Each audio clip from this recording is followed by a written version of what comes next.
നമ്മൾ പറഞ്ഞില്ലേ ആരോഗ്യ കേരളം വെന്റിലേറ്ററിലാണെന്ന് 1.5 കൊല്ലം മുമ്പ്. ഇപ്പൊ വ്യക്തമായില്ലേ? വയറ്റിൽ കത്രികയാണ് 5 കൊല്ലമായിട്ട്. എന്നിട്ട് പറയാണ് ഒരു 60 കൊല്ലം കിടക്കുന്നു കത്രിക.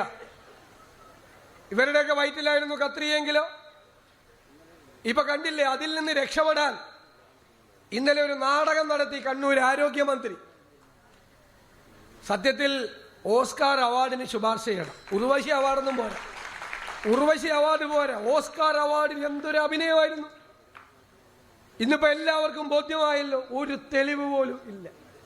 വെറുതെ അഭിനയിച്ചുണ്ടാക്കിയ പരിക്കാണ്. മുദ്രാവാക്യം വിളിച്ച പെടലിക്ക് വേദന വരുമോ?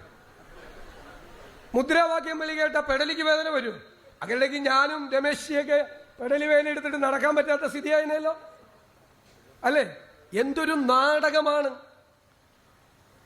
എം വി ഗോവിന്ദന്റെ ജാഥയിൽ ഒരു പാവപ്പെട്ട മനുഷ്യനെ പറഞ്ഞ് പറ്റിച്ച് അയാളെ കൊണ്ട് 2000 രൂപ കൊടുപ്പിച്ച് പെൻഷൻ കിട്ടിയ പൈസ അയാൾ ബസ് സ്റ്റാൻഡിൽ വന്നിട്ടെന്ന് പറഞ്ഞു, ആ സഖാക്കന്മാര് എന്നെ കൊണ്ട് പറയിപ്പിച്ചാണ് 2000 രൂപ തരാമെന്നും പറഞ്ഞിട്ടുണ്ടെന്ന്. നാടകമാണ് ഇവര്, നാടകം.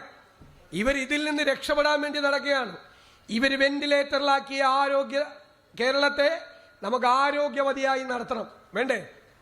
നമ്മൾ ഒരു പദ്ധതി പ്രഖ്യാപിച്ചിട്ടുണ്ട്, ഹെൽത്ത് ഡോക്യുമെന്റ്.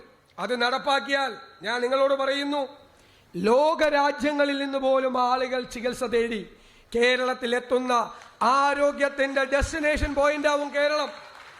നമ്മുടെ വിദ്യാഭ്യാസ രേഖയുണ്ട്, അത് നടപ്പാക്കും. ഇപ്പോൾ നമ്മുടെ കുഞ്ഞുങ്ങൾ 40-50 ലക്ഷം രൂപ കിടപ്പാടം പണയപ്പെടുത്തി വിദേശത്ത് പോകുന്നു യൂണിവേഴ്സിറ്റികളിൽ.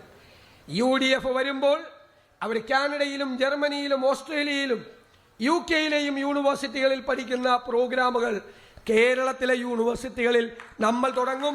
അവരവിടെ പഠിക്കും. പഠിച്ചു പുറത്തു വന്നാൽ ജോലി അല്ലെങ്കിൽ സംരംഭം തുടങ്ങാനുള്ള സഹായം. അതിനായുള്ള ഒരു സമഗ്രമായ തൊഴിൽ സംരംഭ പദ്ധതി ഈ യാത്ര തീരും മുമ്പ് നമ്മൾ പ്രഖ്യാപിക്കും.